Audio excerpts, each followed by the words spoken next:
Hello दोस्तों, आप सभी का स्वागत है। आज की हमारी कहानी है आशियाना आशिकी का भाग 26। आकाश की हल्दी का रंग अनामिका और आदित्य दोनों पर चढ़ने लगा था। दोनों ने एक दूसरे को अपने प्यार का इजहार नहीं किया था, लेकिन उनकी आंखें साफ साफ बयान कर रही थीं। अनामिका के पीछे पीछे आदित्य भी बाहर गार्डन में आ गया। आकाश समेत तनु, लक्ष्य और अवनी डांस कर रहे थे। अनामिका को देखते ही अवनी उसे भी खींच कर ले आई और डांस करने लगी। आदित्य औरतों की भीड़ में खड़ा बड़े प्यार से अनामिका को देख रहा था। हल्दी लगे गालों में वह प्यारी लग रही थी। सोमित जीजू ने आदित्य को देखा तो उसे भी ले आए। अब सब साथ साथ डांस का मजा ले रहे थे। आदित्य और अनामिका की नजर एक दूसरे पर ही थी। बाकी सोमित जीजू, तनु, अवनी और आकाश की उन दोनों पर। डांस के बाद औरतें अपने घर चली गई। घर वाले बचे थे तो राधा ने सबको नहाने को कहा। सभी नहाने चल दिए और कुछ देर बाद सभी खाना खाने बाहर चले आए। राकेश ने खाने का इंतजाम बाहर धूप में ही करवा दिया। एक टेबल के चारों ओर अवनी, आकाश, सोमित जीजू, तनु और लक्ष्य थे। आदित्य अभी आया नहीं था और अनामिका काव्या को अलग बैठकर खाना खिला रही थी। आकाश ने कहा, यार ये दोनों एक दूसरे को अपने दिल की बात बोल क्यों नहीं रहे? बोल देंगे। आदित्य तो पूरी तैयारी में आया है, लेकिन अनामिका की तरफ से भी तो कोई रिस्पॉन्स मिलना चाहिए ना, जीजू ने कहा। अवनी ने फुसफुसाते हुए कहा, अरे जीजू, अनामिका को भाई के लिए फीलिंग्स कब से है? पता नहीं वो क्यों नहीं बोल रही है। आप लोग इतना परेशान क्यों हो रहे हो? खुद ही जाकर बता दो ना उन दोनों को, लक्ष्य ने कहा, जिसे अब तक कुछ पता भी नहीं था, पर उसने सबकी बातों से अंदाजा लगा लिया था। लक्ष्य, पता तो उन दोनों को भी है कि वे दोनों एक दूसरे को प्यार करते हैं, लेकिन ये बात हम जाकर कहेंगे तो वो फीलिंग नहीं आएगी ना। बेस्ट मोमेंट तो तब बनेगा जब वो खुद एक दूसरे को कहेंगे। हाँ दी, ये सही है, लेकिन ऐसा क्या करें जिससे वो लोग अपने दिल की बात कहें? अब लक्ष्य को भी अनामिका और आदित्य की लव स्टोरी में इंटरेस्ट आने लगा था। सभी सोचने लगे और फिर सोमित जीजू ने कहा, 3 दिन बाद आकाश की शादी है, तब तक हम सबके पास वक्त ही वक्त है उन दोनों को एक दूसरे के करीब लाने का। समझ रहे हैं ना आप सब? मेरे कहने का मतलब है मेहंदी, संगीत और शादी के माहौल में उनको इतने करीब लाना है कि दोनों एक्सेप्ट कर लें कि वो प्यार में हैं। कैसा लगा आइडिया? आइडिया तो अच्छा है, लेकिन ये काम करेगा क्या सोमित? बिल्कुल करेगा यार, हम किस लिए हैं? क्यों आकाश? जीजू ने आकाश की ओर देखा तो आकाश ने कहा, हाँ और फिर बैचलर पार्टी भी तो है, वहाँ दोनों को मिलना ही है। अभी सभी आदित्य और अनामिका को मिलाने का प्लान बना ही रहे थे कि आदित्य वहां आया और अवनी के बगल में बैठते हुए कहा, क्या डिस्कशन चल रहा है? आपको और अनामिका को मिलाने का? अचानक लक्ष्य के मुंह से निकला। क्या? आदित्य ने हैरानी से कहा। अरे आदित्य, इसका मतलब है डांस, शादी में तेरा और अनामिका का साथ में एक परफॉर्मेंस। आकाश ने बात संभाल ली। अवनी ने लक्ष्य को मुक्का जड़ दिया। आदित्य ने आकाश को हैरानी से देखा और कहा, मेरे साथ क्यों? साले साहब, कमाल करते हो यार। अब आप ही बताओ, हम में से अनामिका के साथ कोई डांस कर पाएगा? मतलब आकाश तो नीता के साथ होगा, मैं इस उम्र में उसके साथ डांस नहीं कर पाऊंगा, तो कोई तो होना चाहिए ना। मैं कर लूंगा, लक्ष्य ने फिर से गलत समय पर बात कही। इस बार तो अवनी ने उसे अच्छा वाला मुक्का ही जड़ा और फुसफुसाते हुए कहा, तू क्या यहाँ हमारा प्लान खराब करने बैठा है? चुप करके बैठ। आदित्य, लड़की वालों की इस बार तगड़ी प्रैक्टिस है, नीता ने बताया है मुझे। अब तेरे भाई की इज्जत तेरे हाथ में ही है भाई, संभाल ले। आकाश ने मासूम सा चेहरा बनाकर कहा, तुम ही बताओ, तुम्हारे अलावा अनामिका और किसके साथ अच्छी लगेगी? जीजू ने सीधा तीर मारा। आदित्य की नज़र सामने बैठी अनामिका पर जा पड़ी, जो कि काव्या के साथ घूम रही थी। उसने कहा, अच्छी तुम वो मेरे साथ ही लगेगी। तो फिर डन। संगीत में आदित्य और अनामिका का जलवा। हाँ ठीक है, लेकिन अनामिका से तो पूछ लो। आदित्य ने एक बार फिर अनामिका की ओर देखते हुए कहा। वो मैं पूछ लूंगी, अवनी ने कहा। रघु सबके लिए खाना लगाकर चला गया। आदित्य ने अनामिका को आवाज दी, अनामिका काव्या का हाथ पकड़े वहां आई तो आदित्य ने उसे खाना खाने को कहा। हमने तो खा लिया, अनामिका ने कहा। कब? थोड़ा सा और खा लो सबके साथ। आकाश जी, अभी अभी तो खाया था काव्या के साथ, अनामिका ने कहा। आदित्य अनामिका पर अपना हक समझता था, इसलिए उसने अनामिका से बड़े प्यार से कहा, अनामिका बैठो। लेकिन अभी तो खाया हमने। मैंने कहा ना बैठो, आदित्य ने थोड़ा सख्ती से कहा। तो अनामिका चुपचाप बैठ गई, लेकिन बैठते हुए कहा सड़ू। साथ बैठे सबको सुना गया, बाकी सब मन ही मन मुस्कुरा रहे थे और आदित्य अनामिका को घूर रहा था। सबको मुस्कुराता देखकर आदित्य ने अनामिका से कहा, मन ही मन कोसने से अच्छा है जो बोलना है मुंह पर ही बोल दो। आदित्य की बात सुनकर अनामिका को थोड़ा गुस्सा आ गया। हाँ तो आप हो ही सड़ू, जब देखो तब रौब झाड़ते हो। गुस्सा हमें भी आता है, ठीक है ना? हाय, तुम्हारे तो गुस्से में भी मुझे प्यार नजर आता है, आदित्य ने मुस्कुराते हुए अनामिका को बड़े प्यार से देखते हुए मन ही मन में कहा। आदित्य को अपनी ओर घूरता पाकर अनामिका उठकर जाने लगी तो आदित्य ने उसका हाथ पकड़कर उसे वापस बैठा लिया और कहा, सॉरी। आदित्य के सॉरी बोलते ही अनामिका पिघल गई। वह चुपचाप बैठ गई तो तनु ने कहा, क्या आदित्य, जब देखो तब तू इसे तंग करता रहता है। अब सब बातें बंद करो और खाना खाओ। सभी खाना खाने लगे।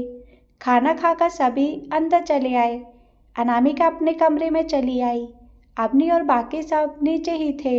आदित्य भी उन सबके साथ बैठकर गप्पे लड़ा रहा था। अनामिका उसे कहीं दिखाई न दे रही थी तो फोन के बहाने से उठकर वह ऊपर चला आया। अवनी का कमरा बंद था। अब सीधे सीधे आदित्य कमरे में कैसे जा सकता है, वह सोच ही रहा था कि तभी उसे याद आया अनामिका का नंबर और उसने फ़ोन लगा दिया। अनामिका उस वक्त कबर्ड में कपड़े जमाने में लगी हुई थी। उसने फ़ोन देखा, आदित्य का नंबर देखकर अनामिका ने फ़ोन उठाया तो उधर से आदित्य की आवाज़ आई, कहाँ हो? अपने कमरे में, बाहर आओ। क्यों? अनामिका ने पूछा। चाय पीने का मन कर रहा है। हाँ तो घर में और भी लोग हैं, आप उनसे कह सकते हैं, अनामिका ने थोड़ा खफा होकर कहा। लेकिन मुझे तुम्हारे हाथ की बनी पीनी है, हम नहीं बनाएंगे, अनामिका ने कहा और फ़ोन काट दिया। फ़ोन काटने के बाद अनामिका खुद से ही बोल पड़ी, ये क्या हो गया है हमें, हम उन पर गुस्सा क्यों कर रहे हैं? लेकिन वो भी तो कम नहीं है, जब देखो तब अपनी मर्जी चलाते रहते हैं। आज नहीं जाएंगे हम, अनामिका बड़बड़ा रही थी कि तभी उसके फ़ोन पर एक मैसेज आया। अनामिका ने मैसेज देखा, आदित्य का ही था और लिखा था, 1 मिनट में नीचे नहीं आई तो मैं घर में सबको बता दूंगा कि तुम मेरी शर्ट पहनी थी। कैसे इंसान है ये, हमें ब्लैकमेल कर रहे हैं। हम ही पागल थे, क्यों पहनी उनकी शर्ट? अनामिका ने फ़ोन अपने माथे पर मारते हुए कहा। फ़ोन साइड में रखा और नीचे चली आई। आदित्य नीचे सबके बीच में हॉल में बैठा था। अनामिका उसे घूरते हुए किचन की ओर चली गई। उसने पतीला गैस पर चढ़ाया और उसमें पानी और चाय पत्ती डाली। आदित्य ने देखा अनामिका जा चुकी है तो उसने कहा, जीजू चाय पियेंगे आप? चाय के लिए कौन मना कर सकता है साले साहब, पिला दीजिए, मैं बनाकर लाता हूँ, आदित्य ने उठते हुए कहा। आदित्य, तू बनाएगा सच में?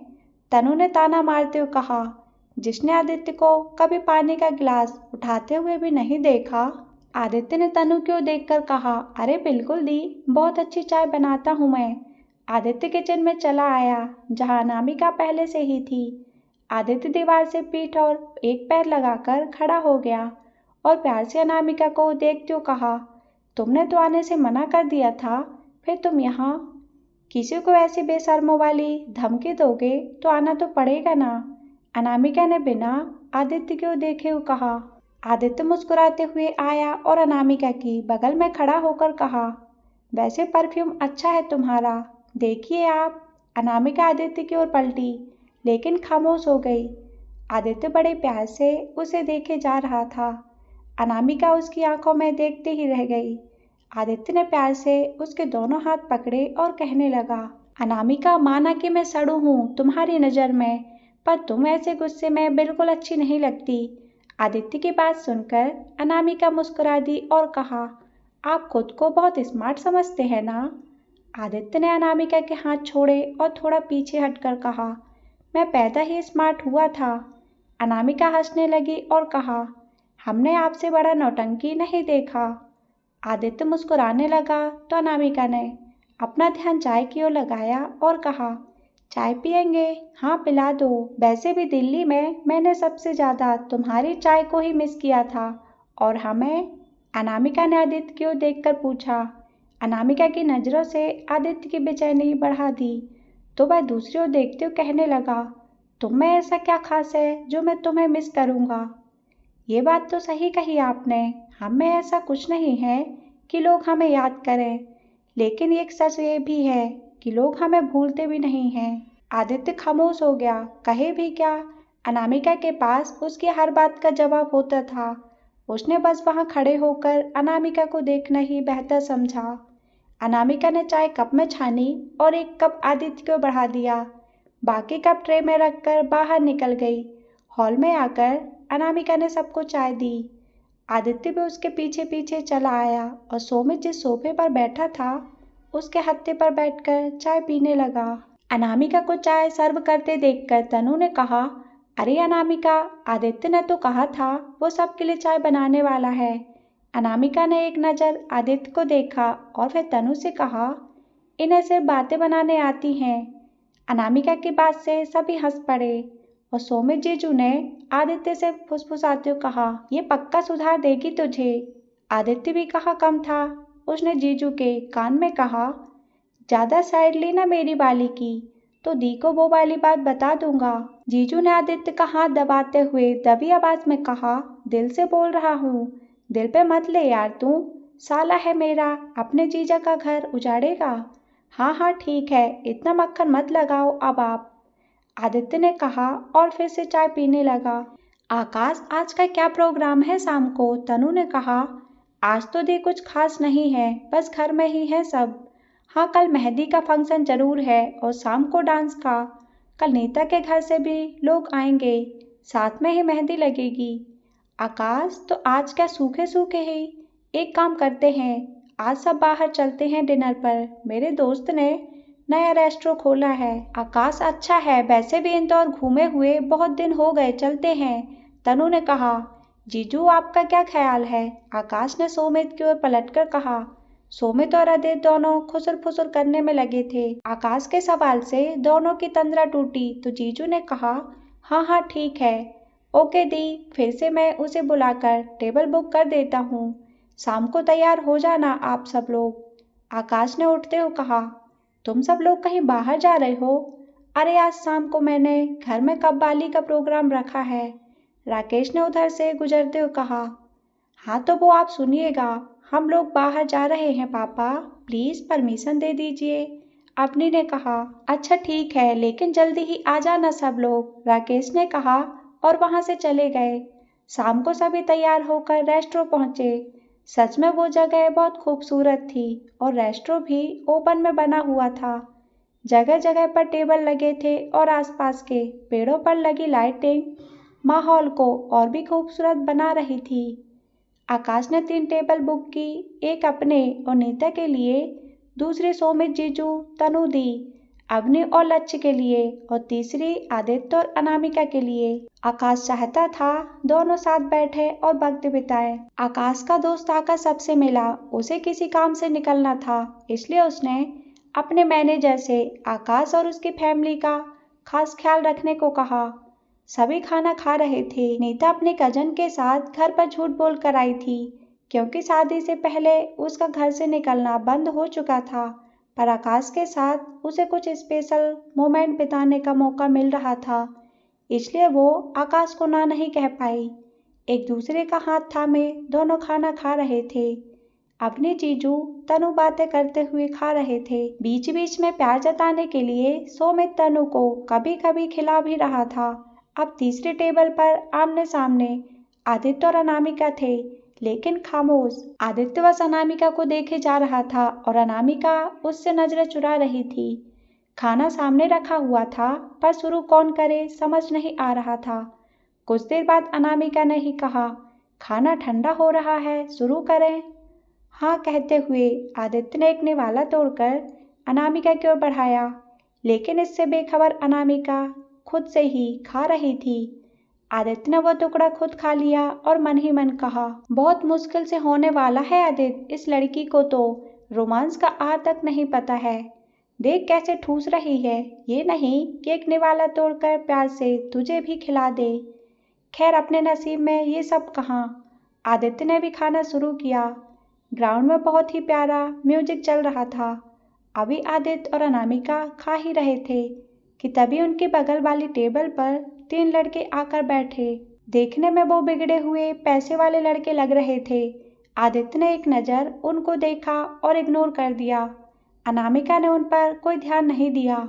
काव्या तनु के पास से अनामिका के पास उसकी बगल वाली कुर्सी पर आकर बैठ गई और कहा, अनु आप खिलाओ मुझे। कड़क है बे। साइड में बैठे उन लड़कों में से एक ने अनामिका को देखते हुए कहा। अनामिका ने सुना लेकिन कोई प्रतिक्रिया नहीं दी। वह ऐसे लड़कों के मुंह लगना सही नहीं समझती थी। आदित्य ने सुना तो उसने गुस्से से उनकी ओर देखा तो एक लड़के ने कहा, अरे भैया को गुस्सा आ जाएगा। आदित्य ने गुस्से में मुट्ठी खींच ली, लेकिन अनामिका के मासूम चेहरे को देखकर खामोश रहा। इस वक्त वो कोई तमाशा नहीं करना चाहता था। अनामिका ने छोटा निवाला तोड़कर काव्या को खिला दिया तो लड़कों में से एक ने फिर कमेंट किया, हाय कोई इतने प्यार से हमें भी खिला दो। आदित्य उठने को हुआ तो अनामिका ने उसके हाथ पर अपना हाथ रखकर नामे गर्दन हिला दी। आदित्य एक बार फिर अनामिका के लिए रुक गया, पर अंदर ही अंदर वह गुस्से से उबल रहा था। आदित्य की एक ही कमजोरी थी और वो उसका गुस्सा, लेकिन अनामिका के लिए उसने उसे भी रोक रखा था। आदित्य की एक ही कमजोरी थी और वो उसका गुस्सा, लेकिन अनामिका के लिए उसने उसे भी रोक रखा था। लेकिन इस बार लड़कों ने हद ही कर दी और उनमें से एक गाने लगा, मैं जोरू का गुलाम अरे बन के रहूँगा। आदित्य से यह बिल्कुल बर्दाश्त नहीं हुआ। उसने अनामिका का हाथ साइड में झटका, अपनी सीट से उठा और लड़कों की तरफ आकर गाना गाने वाले लड़के को उठाकर एक घूसा दे मारा। उसके बाद क्या, आदित्य तीनों लड़कों से उलझ पड़ा और उनकी पिटाई शुरू कर दी। जीजू और आकाश ने देखा तो दोनों भाग कर आए, उन्हें अलग किया। तब तक आदित्य को भी 2-3 घूसे पड़ चुके थे। उसके मुंह के साइड से खून आ रहा था। बाल बिखरे हुए शर्ट के ऊपर 2 बटन टूट चुके थे और इस वक्त आदित्य बिल्कुल आवारा लग रहा था। आकाश और लक्ष्य ने उन लड़कों को साइड किया और सोमित ने आदित्य को संभाला। वह अभी भी गुस्से में था और लड़कों को धमका रहा था। जीजू उसे किसी तरह वहां से साइड में लेकर आए। आकाश ने लड़कों को समझाया और वहां से जाने को कहा। ये सब देखकर अनामिका काफी डर चुकी थी और उसका डर उसकी आंखों में साफ झलक रहा था। तनु का हाथ उसने इतना कसकर पकड़ा था कि तनु भी उसका डर महसूस कर रही थी। उसने दूसरी बार आदित्य का गुस्सा देखा था।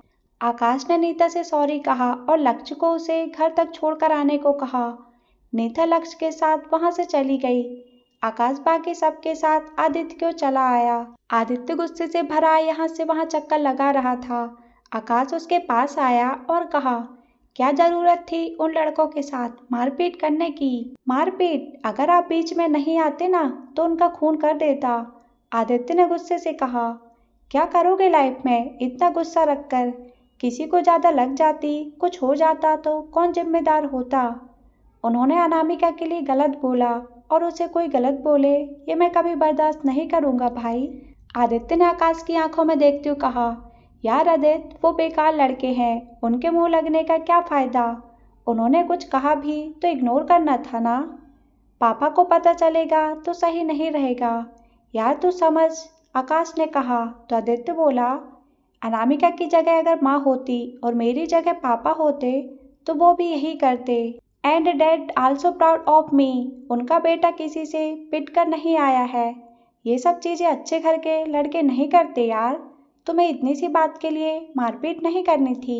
मेरे लिए छोटी सी बात नहीं है, अगर कोई उसके लिए गलत वर्ड यूज करेगा पिटेगा मुझसे। देखा जीजू इसका गुस्सा, आप ही समझाओ अब इसे, आकाश ने खींचते हुए कहा। आकाश सब ठीक है, घर चलते हैं। जीजू ने आकाश को समझाया तो आकाश ने कहा, इस हालत में जरा देखो इसे, क्या हाल बना रखा है इसने अपना। हाँ, ऐसा ही हूँ मैं और ऐसा ही रहूँगा। अगर कोई उसे कुछ कहेगा तो मैं एक बार नहीं 100 बार मारूंगा उसे। और पापा की इज्जत का क्या? आकाश ने एक बार फिर उसकी आंखों में देखते हुए कहा। मुझे फर्क नहीं पड़ता, जो गलत है वो गलत है। मेरे सामने मेरी बंदी को कोई कुछ कहे और मैं सुनता रहूं, ये पॉसिबल नहीं है भाई, आदित्य ने आकाश से कहा और वहां से चला गया। दो भाइयों के बीच झगड़ा देखकर अनामिका को बहुत बुरा लग रहा था। उसकी आंखों से आंसू बहने लगे तो काव्य ने उसका हाथ खींचते हुए कहा, क्या हुआ अनु, आप क्यों रो रही हो? बोलो ना अनु। आकाश ने सुना तो अनामिका के पास आया और उसके आंसू पोंछते हुए कहा, अनामिका सब ठीक है, गुस्सा ज्यादा है ना उसमें, इसलिए ये सब, तुम परेशान मत हो, हम सभी घर चलते हैं। लेकिन उनको चोट लगी है, अनामिका ने कहा। हाँ, वही थी जिसने आदित्य की चोट देखी थी, बाकी सब तो उसे गलत समझ रहे थे। जीजू अनामिका के पास आए और प्यार से उसके सर पर हाथ रखते हुए कहा, कितनी पागल लड़की हो ना तुम, मतलब इतना सब हुआ और तुम्हें सिर्फ उसकी चोट दिख रही है पगली। जीजू मैं बिल पे करके आता हूँ, आप गाड़ी निकालिए। पापा ने उसको उस हाल में देखा ना तो गुस्सा होंगे। आकाश ने गाड़ी की चाबी सोमित को देकर कहा और खुद वहां से चला गया। सोमित ने गाड़ी निकाली। तनु, अवनी और अनामिका पीछे बैठ गए। आकाश आकर जीजू के बगल में बैठ गया। काव्या भी आकर उसकी गोद में बैठ गई। सोमित ने गाड़ी घर की ओर मोड़ दी। रास्ते पर खामोशी थी। जीजू और आकाश अनामिका को समझा रहे थे कि उसकी वजह से कुछ नहीं हुआ है, लेकिन अनामिका की आंखों के आगे तो बस आदित्य का चेहरा नजर आ रहा था। सभी घर पहुंचे और नॉर्मल बिहेव करने की कोशिश कर रहे थे। सभी चुपचाप इधर उधर हो गए। किसी ने ध्यान नहीं दिया आदित्य वहां है या नहीं। लेकिन अनामिका परेशान थी और वह जैसे ही ऊपर आई, उसकी नजर बालकनी के पास सोफे पर बैठे आदित्य पर गई। आदित्य को वहां देखकर अनामिका को थोड़ी तसल्ली हुई। वह आदित्य के पास आई। उसने देखा आदित्य के हाथ पर चोट लगी थी और गिरने की वजह से शायद वहां से छिल गया था। आदित्य उस पर डेटॉल लगा रहा था। अनामिका ने देखा तो घुटनों के बल उसके सामने बैठ गई और उसके हाथ से रुई और डेटॉल लेकर लगाने लगी। जलन और दर्द की वजह से आदित्य की सिसकियां निकल रही थी।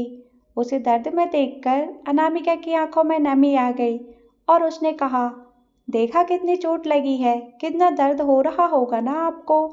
अरे नहीं, ये तो पाइप से चढ़कर आया ना, तो उस वजह से लग गई। पाइप से चढ़कर क्यों? अनामिका ने हैरानी से पूछा। पापा के सामने इस हालत में आता तो और मार पड़ती, इसलिए पाइप से चढ़कर आया, आदित्य ने मासूम सा चेहरा बनाकर कहा। आदित्य की बात सुनकर अनामिका आंसुओं से भरी आंखों के साथ भी मुस्कुरा उठी और कहा, क्यों करते हो आप ऐसा? इतना गुस्सा लेकर कैसे जी पाएंगे आप? आदित्य ने अनामिका की आंखों में देखते हुए कहा, तुम्हें परवाह मेरे गुस्से की है या भाई की तरह पापा की इज्जत की? अनामिका ने आदित्य को देखा और उसके हाथ को अपने हाथों में कसकर पकड़ लिया। आंखों में रुके आंसू बहकर गाल पर आ गए और अनामिका ने कहा, हमें सिर्फ आपकी परवाह है। अनामिका के कहे ये 4 शब्द काफी थे आदित्य के दर्द को कम करने के लिए। वह बस प्यार से अनामिका को देखता रहा। अनामिका आदित्य के हाथ थामे उसके सामने घुटनों पर बैठी थी और आंसुओं से भरी आंखों से उसे देखे जा रही थी। आदित्य ने देखा तो उसके आंसू पोंछते हुए कहा, पागल हो तुम सच में? मैंने सब पर गुस्सा किया और तुम मेरे लिए आंसू बहा रही हो, क्योंकि आज तक किसी ने हमारे लिए वो नहीं किया जो आपने किया। सबने आपका गुस्सा देखा, लेकिन उस गुस्से के पीछे की परवाह और वजह किसी ने नहीं देखी। आपको चोट लगी, किसी ने नहीं देखा। आपको दर्द हुआ, किसी ने नहीं देखा। अनामिका कहती गई तो आदित्य ने उसका गाल छूकर कहा, बस करो यार, मैं रो दूंगा। अनामिका चुप हो गई तो आदित्य ने कहा, देखो कुछ नहीं हुआ मुझे, आई एम फाइन, देखो, चलो अब मुस्कुरा कर दिखाओ। अनामिका खामोश रही तो आदित्य ने कहा, अब मुस्कुरा भी दो यार, ऐसे बिल्कुल अच्छी नहीं लगती तुम, प्लीज। आदित्य के कहने पर अनामिका मुस्कुरा दी। आदित्य ने उसके हाथ से कॉटन लिया और अपने होठों के पास लगी चोट को सही करने लगा। अनामिका ने उसके हाथ से कॉटन लिया और कहा, हम कर देते हैं। अनामिका आदित्य के बगल में बैठकर उसका घाव सही करने लगी। वो उसके बहुत करीब थी। आदित्य बस उसकी आंखों में देखे जा रहा था और अनामिका इससे बेखबर दवा लगाने में बिजी थी। आदित्य ने महसूस किया अनामिका की आंखों में कितना प्यार था उसके लिए, और वह खुश था। लड़कों से मार खाने का दुख नहीं था उसे, बल्कि उससे भी ज्यादा खुशी थी उसे इस बात की कि अनामिका उसके साथ थी। अनामिका ने दवा लगाई और कहा, दर्द तो नहीं हो रहा ना? आदित्य ने बड़े प्यार से ना में गर्दन हिला दी। अनामिका उठी और जाने लगी तो आदित्य ने उसका हाथ पकड़ लिया और रोकते कहा, अनामिका जी, भूख लगी है। आदित्य ने बच्चों वाला फेस बनाकर कहा, हम कुछ लाते हैं आपके लिए, बताइए क्या खाएंगे आप? कुछ भी ले आओ, आदित्य ने कहा और अनामिका को देखता रहा। बेचारी अनामिका इंतजार करती रही कि आदित्य हाथ छोड़े तो वह जाए, लेकिन आदित्य पता नहीं कहाँ खोया था। आखिर में अनामिका ने ही कहा, आप हमारा हाथ छोड़ेंगे तभी तो जाएंगे ना। आदित्य ने हाथ छोड़ दिया। अनामिका वहां से नीचे चली आई। नीचे हॉल में राकेश ने अलग ही माहौल बनाया हुआ था। नीचे हॉल में कव्वाली का प्रोग्राम चल रहा था। सभी वहां बैठे थे। सुमित, तनु, सुनीता, अवनी और लक्ष्य भी बैठे थे। आकाश बाहर गार्डन में था, नीता से फोन पर बातें कर रहा था।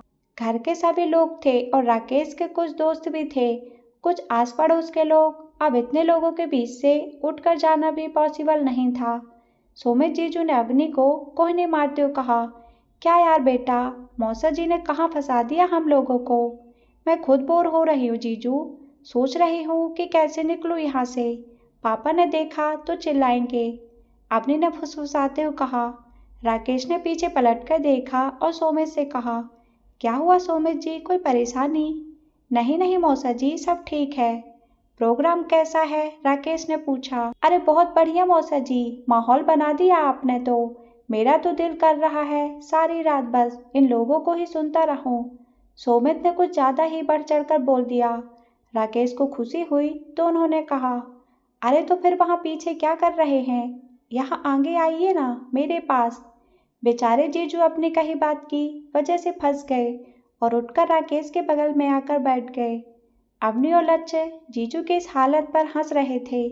धीरे धीरे एक एक करके सब वहां से खिसकने लगे। बस जीजू ही बचे थे। जब उन्होंने पीछे पलटकर देखा तो सब साफ, वहां कोई नहीं था। उन्होंने वॉशरूम जाने का बहाना बनाया और वहां से खिसक गए। घर में सबसे सेफ एरिया था आदित्य का रूम, क्योंकि वहां किसी को जाने की परमिशन नहीं थी। लेकिन वो खुद हॉल के सोफे पर बैठा अनामिका का इंतजार कर रहा था।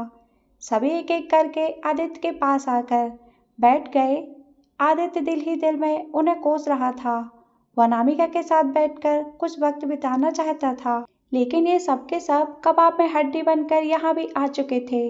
आदित्य उठकर जाने लगा तो सुमित जीजू ने उसे बैठाते हुए कहा, अरे साले साहब, आप कहाँ चल दिए? आज तो आपने आग ही लगा दी। आदित्य ने कुछ नहीं कहा, बस चुपचाप बैठ गया। तो तनु ने कहा, अब हम लोगों से किस बात पर गुस्सा है आदित्य? मानते हैं उस वक्त हम लोगों ने कुछ नहीं कहा, क्योंकि तू और आकाश दोनों ही गुस्से में थे। ऐसे में किसी एक के लिए बोलना गलत होता। इट्स ओके दी, मैं आप लोगों से नाराज नहीं हूँ। नाराज नहीं हो तो फिर ये गोलगप्पे जैसा मुंह क्यों बनाया हुआ है? जीजू ने कहा, ये लीजिए आपका खाना। अनामिका ने आकर कहा, लेकिन देखा सामने आदित्य के साथ बाकी सब भी हैं तो चुप हो गई।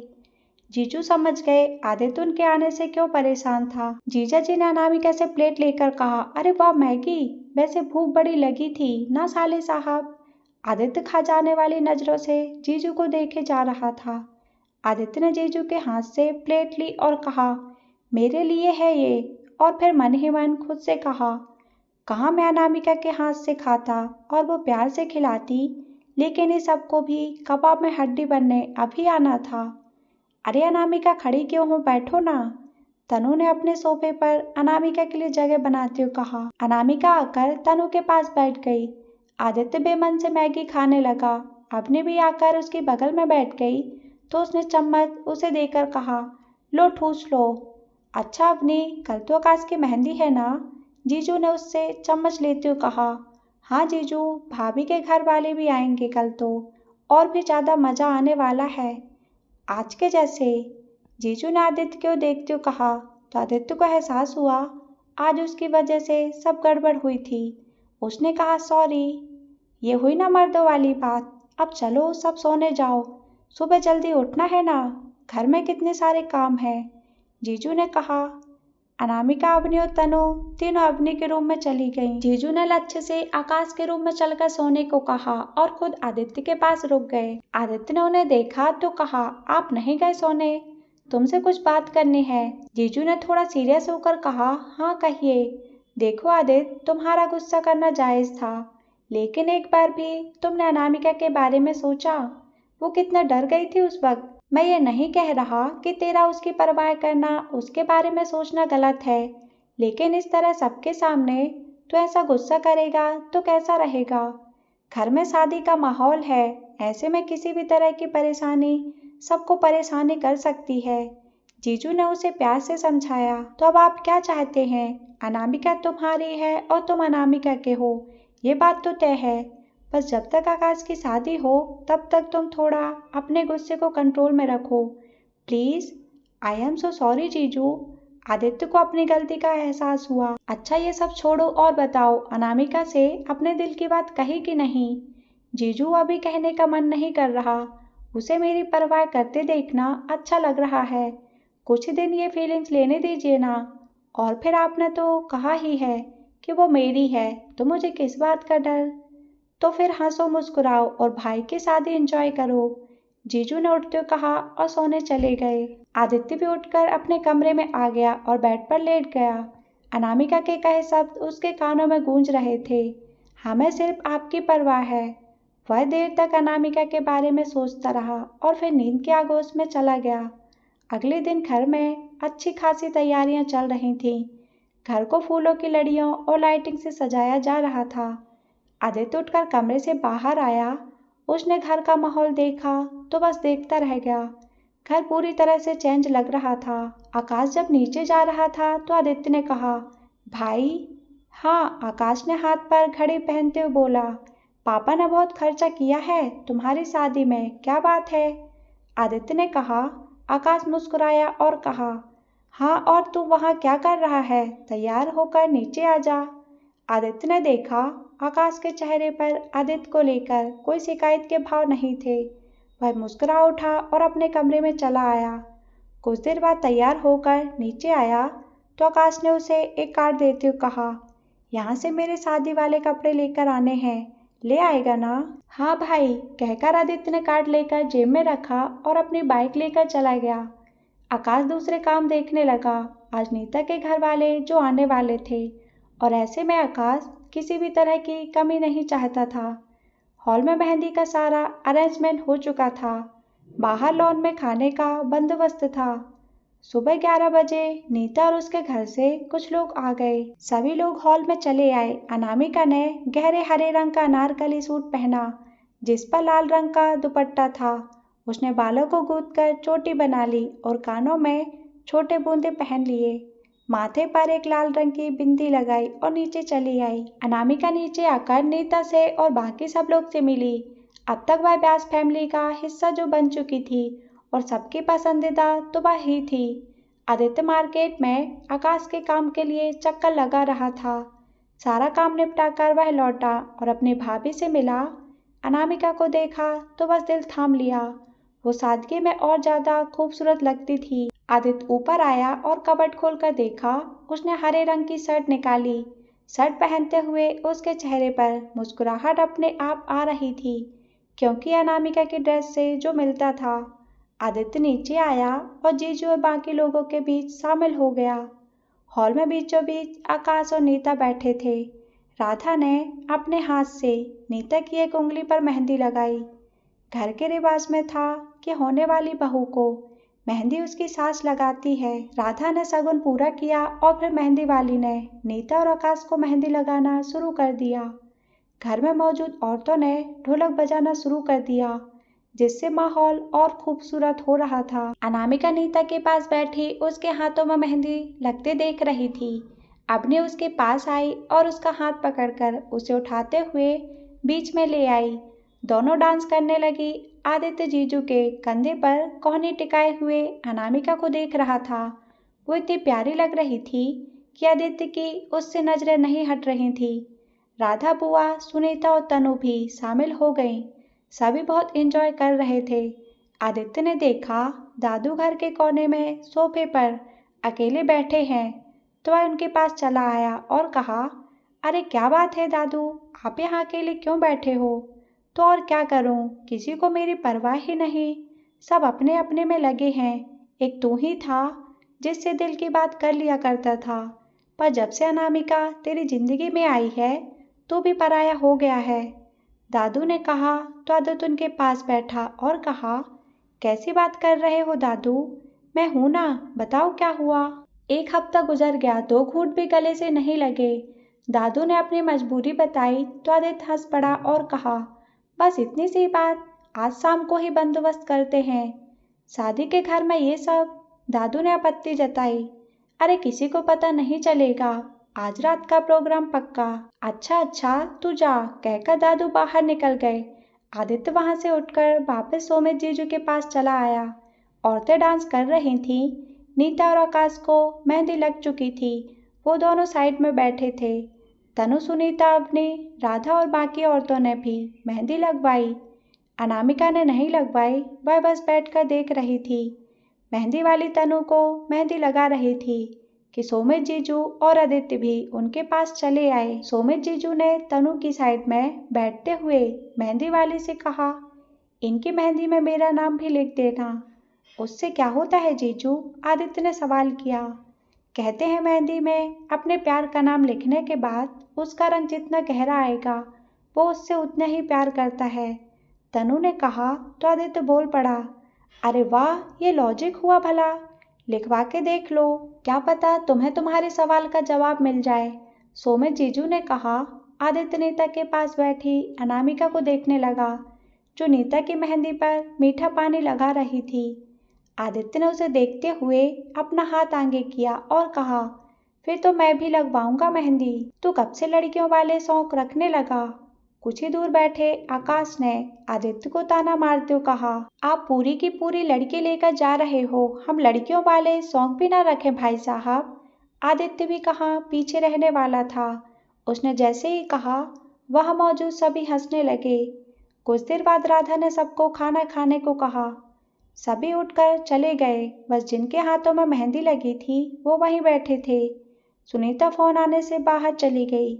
आदित्य अब भी अपना हाथ आगे करके मेहंदी लगाने को बोल रहा था तो जीजू ने कहा, अरे अनामिका यहाँ आओ। अनामिका नीता के पास से उठकर जीजू के पास आई और कहा, जी जीजा जी, यहाँ बैठो। अनामिका उनके पास बैठ गई और कहा, बैठ गए। जीजू ने मेहंदी का कोन उठाया और अनामिका को देकर कहा, आदित्य को मेहंदी तुम लगा दो, वरना वो तनु की मेहंदी नहीं लगने देगा। लेकिन हमें नहीं आती। अरे कुछ भी बना दो, तुम्हें कौन सा अवार्ड मिलने वाला है? कहते हुए जीजू ने आदित्य का हाथ अनामिका के हाथ में थमा दिया।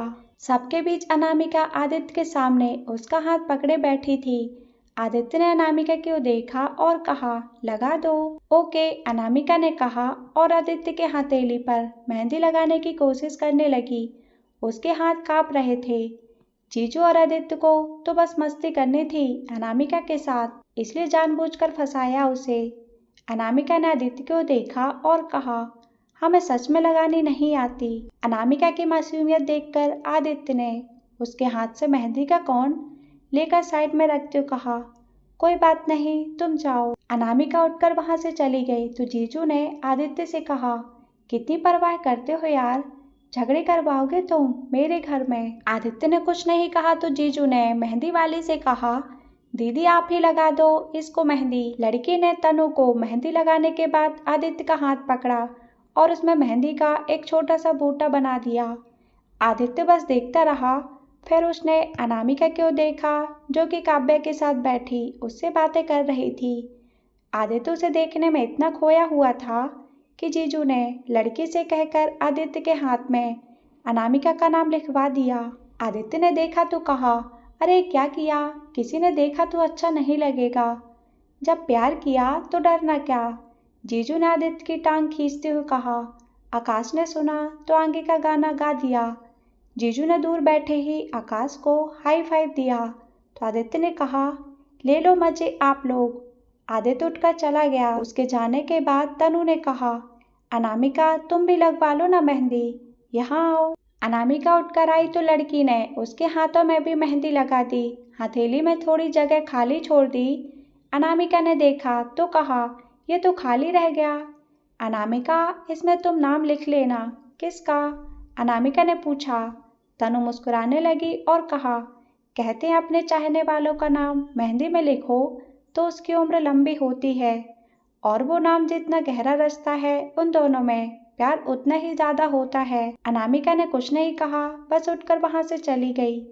मेहंदी के बाद सबने खाना खाया और शाम के डांस की तैयारी में लग गए। तनु और अवनी के बार बार कहने पर अनामिका ने लहंगा पहना था और इसमें बहुत प्यारी भी लग रही थी।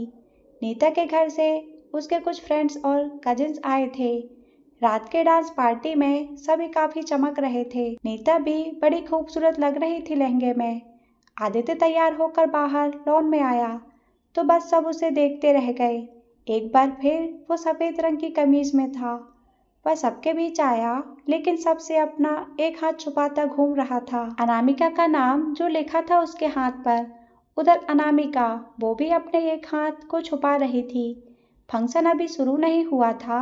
आदित्य ने अनामिका को देखा और उसका हाथ पकड़कर साइड में लाकर कहा, अनामिका जीजू ने तुम्हारे साथ मेरा डांस रखा है, तुम कर लोगी ना? अनामिका ने हाँ कह दिया। फिर ठीक है। अनामिका ने देखा आदित्य अपना हाथ छुपा रहा है तो अनामिका ने कहा, आप अपना हाथ क्यों छुपा रहे हैं? कुछ नहीं, ऐसे ही। आदित्य को शर्म आ रही थी तो उसने हाथ जेब में डाल लिया। अनामिका को कुछ गड़बड़ लगी तो उसने कहा, अपना हाथ दिखाइए। आदित्य ने हाथ अनामिका के सामने करते हुए कहा, मैंने कुछ नहीं, वो जीजू ने ही मेहंदी वालों से बोलकर ये। अनामिका ने आदित्य के हाथ पर अपना नाम देखा तो मुस्कुरा उठी। आदित्य को कुछ समझ नहीं आया। वह अनामिका को देखता रहा और कहा, कसम से मैंने नहीं कहा था लिखने को। मैं ये सब मेहंदी में नाम लिखवाना ये सब बातें मानता भी नहीं हूँ। अनामिका ने कुछ नहीं कहा और अपना हाथ आदित्य के सामने कर दिया जिसमें आदित्य के नाम का ए लिखा था। आदित्य ने देखा और साइड में देखकर मुस्कुराने लगा। अनामिका जाने लगी तो आदित्य ने उसका हाथ पकड़कर उसे रोकते हुए कहा, ये ए कौन है? खुद पता लगा लीजिए, अनामिका ने कहा और वहां से चली गई। दोनों बिना कुछ कहे अपनी मोहब्बत का इकरार कर चुके थे।